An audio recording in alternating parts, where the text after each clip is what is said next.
بسم اللہ الرحمن الرحیم۔ السلام علیکم ناظرین، پی ٹی آئی کا بڑا اعلان 9 اپریل کو پاکستان تحریک انصاف کا بڑا جلسہ ہونے جا رہا ہے راولپنڈی لیاقت باغ میں۔ کل سہیل افریدی نے بہت ہی اہم پریس کانفرنس کی ہے اور ریسنٹ ٹائمز میں جتنے بھی انہوں نے خطاب کیے ہیں یہ اب تک کا سب سے اگریسو، سب سے جارحانہ خطاب تھا۔ کافی ساری اہم چیزیں انہوں نے ڈسکس کی ہیں۔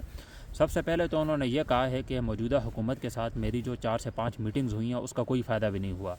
مجھے میرے لیڈر عمران خان صاحب سے ابھی تک ملنے نہیں دیا گیا۔ کورٹس کے آرڈرز میرے پاس موجود تھے۔ Despite of the fact Adiala jail سے میں 10 سے 11 بار ناکام لوٹا ہوں۔ اس کے بعد انہوں نے کہا کہ قوم کے فائدے کے لیے صوبے اور قوم کا مقدمہ میں نے ان میٹنگز میں ان کے سامنے رکھا ہے، لیکن اس پر عمل درآمد کوئی بھی نہیں ہوا۔ اس وقت عمران خان کی ہیلتھ کنڈیشن آپ کے سامنے ہی ہے، مکمل آئسولیشن میں ہے، ڈاکٹرز تک ان کی رسائی حاصل نہیں ہے۔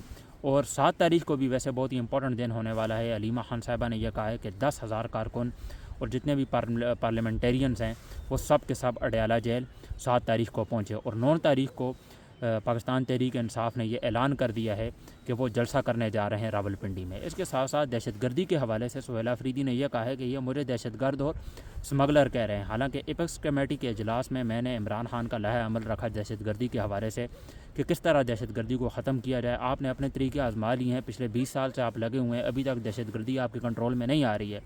تو میں نے آپ کو عمران خان صاحب کا جو لائحہ عمل ہے وہ آپ کے سامنے رکھا ہے، لیکن آپ نے اس پر بھی کوئی عمل درآمد نہیں کیا ہے۔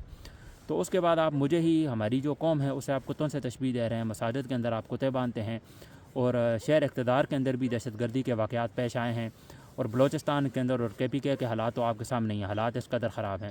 تو انہوں نے کہا کہ یہ جو محب الوطنی کا ٹھیکہ ہے یہ صرف ہم نے اٹھا رکھا ہے، آپ کو اس ملک کے ساتھ کوئی ہمدردی بھی نہیں ہے، آپ محب الوطن کیوں نہیں ہوتے؟ یہ جتنے بھی پرابلمز ہیں ان کو آپ سارٹ آؤٹ کیوں نہیں کرتے؟ یہ ٹھیکہ صرف ہم نے لے رکھا ہے، آپ ہم سے سرٹیفکیٹ لیں گے کہ ہم محب الوطن ہیں یا نہیں؟ پختون قوم نے یہ ٹھیکہ لے رکھا ہے، آپ بھی تھوڑا باہر نکلیں، آپ بھی تھوڑی جدوجہد کریں۔ اس وقت پیٹرول کا جو بم گرا ہے آدھی رات کو آپ نے پاکستان کی عوام پر، اس حوالے سے بھی انہوں نے کہا ہے کہ ہم اس کا پرامن احتجاج ریکارڈ کروائیں گے، اور یہ پاکستانی عوام کا حق بھی ہے پرامن احتجاج۔ اگر انہوں نے کہا کہ یہ ہمیں اجازت نہیں دیتے راولپنڈی کے اندر جلسہ کرنے کی، تو وہاں سے یہ احتجاج شروع ہو جائے گا جہاں سے ہم نکلیں گے، اور اس کے بعد ہم دیکھ لیں گے صورتحال کس طرف آگے جاتی ہے۔ اور اس بار ہم ایکسپیکٹ کر رہے ہیں کہ بڑی تعداد میں لوگ نکلیں، کیونکہ یہ اب آخری چانس ہے۔ ایک طرف آپ دیکھ سکتے ہیں اجازت اس لیے بھی نہیں مل سکتی کیونکہ ایران کے ساتھ اس وقت آپ دیکھ لیں حالات کس طرح کے ہیں ہمارے، اور افغانستان کے ساتھ ہماری جنگ چل رہی ہے، اس کے ساتھ ساتھ خطے کے اندر امن بالکل بھی نہیں ہے، اور مہنگائی اس وقت جو ہے آسمان کو چھو رہی ہے۔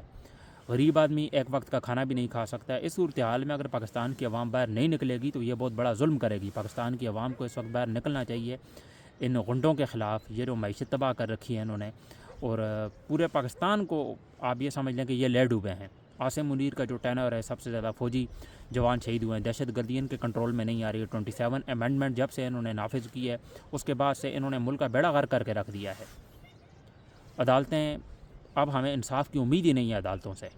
ہماری عدالتیں کیا کر رہی ہیں اس وقت؟ وفاقی آئینی عدالت سہیل افریدی پر بھی انہوں نے نوٹس لے لیا ہے کہ یہ جو رہائی فورس بنائی ہے اس کا نام آپ نے رہائی فورس کیوں رکھا ہے؟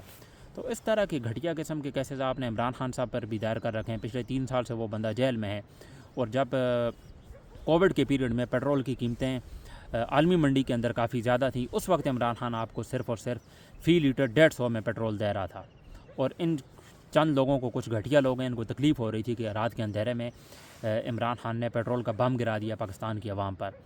وہ پیٹرول جو آپ کو 150 فی لیٹر مل رہا تھا، اس وقت آپ کو 358 روپے فی لیٹر مل رہا ہے، 458 روپے، 458 روپے فی لیٹر آپ کو یہ پیٹرول مل رہا ہے۔ اور ڈیزل کی قیمتیں اگر آپ جاننے کی کوشش کریں تو وہ ہو گئی ہیں 520 روپے فی لیٹر، اور یہ آگے مزید بڑھیں گی۔ پاکستان کی عوام مجھے لگتا ہے کہ ابھی بھی نہیں نکلے گی تو کب نکلے گی؟ 1000 روپے لیٹر ہو جائے گا اس وقت آپ نکلیں گے۔ اس چیز کا آپ انتظار کر رہے ہیں کہ جب یہ 1000 روپے فی لیٹر کریں گے اس کے بعد آپ نکلیں گے؟ تو پاکستان تحریک انصاف نے یہ بڑا اعلان کر دیا ہے کہ 9 اپریل کو وہ ایک بڑا شو ڈاؤن کرنے جا رہے ہیں راولپنڈی کے اندر، اور یہ بہت ہی زیادہ امپورٹنٹ بھی ہے۔ اس وقت صورتحال آپ کے سامنے ہی ہے، ایک طرف جنگ چلی ہوئی ہے، خطے کے اندر بھی امن نہیں ہے، پاکستان جو امریکہ کا سب سے بڑا حمایتی ہے، اور انہیں کوئی فرق بھی نہیں پڑتا، پاکستانی عوام کا خون چوس لیا انہوں نے۔ اور اس وقت اگر پاکستان کی عوام نہیں نکلتی تو یہ پاکستان کی عوام بہت بڑی زیادتی کر رہی ہے اپنے ساتھ، یہ بہت بڑا ظلم کر رہی ہے پاکستان کی عوام اپنے ساتھ ہی۔ ان کو نیپال کی طرح غیرت کھانی چاہیے، ان کو بنگلہ دیش کی طرح ان کی جو لیڈرشپ اسے تباہ کرنا چاہیے۔ اس وقت جو موجودہ پاکستان کا نظام ہے اس کے خلاف کھڑا ہونا چاہیے۔ اگر آپ کھڑے نہیں ہوں گے یہ حالات مزید بدتر ہوتے جائیں گے۔ کیونکہ سب سے بڑی جو حمایت ہے وہ عوام کی ہے. عوام جس کے ساتھ کھڑی ہے ملک اس راستے پہ چلے گا, اور ان کے ساتھ عوام اس وقت بالکل بھی نہیں کھڑی ہے. عوام کو جو ہے وہ فیئر ہے, آپ یہ سمجھ لیں کہ ان کی جان کو خطرہ ہے یا یہ ہمیں مار دیں گے. اس سے پہلے بھی تو انہوں نے مارا ہے, اس سے پہلے انہوں نے نہیں مارا, پہلے بھی یہ مارتے ہی آئے ہیں. تو آپ تھوڑی سی ہمت کریں, اس بار نکلیں اور بڑی تعداد میں نکلیں. اور 7 تاریخ کا دن بھی ویسے بہت ہی زیادہ امپورٹنٹ ہے. 10,000 کارکنان میرے حال میں اڈیالہ جیل کے باہر پہنچنے چاہیے تاکہ یہ ساری چیزیں جو ہیں پاکستان تحریک انصاف کے کنٹرول میں ہوں. اور سہیل افریدی کو کل جب میں ان کی پریس کانفرنس سن رہا تھا اس وقت لائٹ ہی نہیں تھی, ورنہ یہ ولاگ میں اسی وقت ریکارڈ کر لیتا. تو مجھے کافی اچھا بھی لگا کہ ایک تو وہ پرانے والے سہیل افریدی لوٹ آئے ہیں. جب شروع میں وہ آئے تھے تو بڑے اگریسو طریقے سے وہ اپنا موقف سامنے رکھتے تھے, جرگے بھی کیا انہوں نے اور پورے پاکستان کا دورہ بھی کیا. لوگوں نے انہیں محبت بھی دی, پذیرائی بھی ملی انہیں. سندھ کے اندر بھی لوگوں نے بڑے اچھے طریقے سے انہیں ویلکم کیا. تو اس کے بعد سہیل افریدی تھوڑے سے میٹھے پڑ گئے تھے. اور آپ یہ سمجھ لیں کہ اس وقت جو تحریک تحفظ آئین پاکستان ہے وہ لیڈرشپ بھی اس وقت تھوڑی سی مجھے غائب نظر آ رہی ہے. علامہ راجہ ناصر عباس بھی نظر نہیں آ رہے, محمود خان اچکزئی بھی ہو سکتا ہے وہ اندر ہوں ہی, لیکن ان کی بھی کوئی ڈیولپمنٹ ہمیں نظر نہیں آ رہی.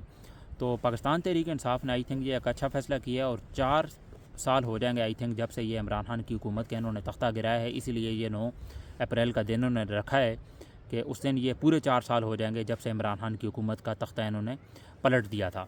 تو پاکستان کی عوام کو چاہیے کہ اس وقت وہ باہر نکلیں, ایک پرامن احتجاج کریں. اور سہیل افریدی نے یہ کہہ دیا کہ اگر یہ الاؤ نہیں کریں گے احتجاج کرنا اور وہاں پر جلسہ نہیں کرنے دیں گے تو جلسہ اور احتجاج وہاں سے ہی شروع ہو جائے گا جہاں پر ہم کھڑے ہوں گے. تو یہ آئی تھنک ایک اچھی اسٹیٹمنٹ دی. اور جو ان کی کل پریس کانفرنس تھی مجھے دیکھ کے کافی زیادہ اچھا لگا. اور ریسنٹ ٹائمز میں انہوں نے کافی ساری ویسے تو خطاب کیے ہیں, لیکن مجھے یہ جو کل والا خطاب ہے یہ کافی زیادہ پسند آیا. اور اس کے ساتھ ساتھ جو پیٹرول کی قیمتوں کے حوالے سے بھی جو ساتھ جو منسٹر بیٹھے تھے, جو بھی بھائی صاحب تھے, انہوں نے جو بات کی ہے کہ ہم پیٹرول کی قیمتوں کے حوالے سے بھی بات کریں گے, اور جو پاکستان کی حکومت پر اس وقت جو رکشے والے ہیں, موٹر سائیکل والے ہیں, وہ ان چیزوں کو کیسے افورڈ کریں گے. ایک آدمی کی دیہڑ 200 سے 300 بھی نہیں ہے, وہ کیسے کھانا لے کے جائے گا, وہ اپنی فیملی کو کیسے پالے گا, وہ سروائیو کیسے کرے گا آج کل کے دور میں. تو یہ ساری ڈیولپمنٹس انشاءاللہ آنے والے دنوں میں ہم دیکھیں گے کہ ایک بڑا مجمع ہمیں دیکھنے کو مل سکتا ہے, جمع غفیر دیکھنے کو مل سکتا ہے اگر یہ ساری چیزیں سارٹ آؤٹ ہو جاتی ہیں اور پاکستان کی عوام تھوڑی سی غیرت کھا لیتی ہے. تو یہ ساری چیزیں نارمل بھی ہو سکتی ہیں اگر پاکستان کی عوام تھوڑی سی ہمت کرے. اس کے لیے آپ کو کرج چاہیے ہوگی, کیونکہ آزادی آپ کو پلیٹ میں نہیں ملے گی. اس کے لیے آپ کو تھوڑا سا حوصلہ چاہیے ہوگا, آپ کو باہر نکلنا ہوگا, آپ کو احتجاج کرنا ہوگا, اور یہ جو موجودہ نظام ہے اس کے خلاف آواز اٹھانی ہوگی. اگر آپ آواز نہیں اٹھائیں گے, اگر آپ اسی طرح نارمل رہیں گے تو یہ قیمتیں بڑھتی جائیں گی, آپ کا یہ جینا حرام کر دیں گے. آپ کا خون تو ویسے بھی یہ چوس ہی رہے ہیں, تو یہ آپ کو کسی حال کا بھی نہیں چھوڑ دیں گے. آپ کو زندہ تو ویسے دفن کر ہی دیا ہے انہوں نے. تو اس لیے آپ کو باہر نکلنا چاہیے. ملتے ہیں آپ سے انشاءاللہ اگلے ولاگ میں. مجھے دیجیے اجازت. اللہ حافظ.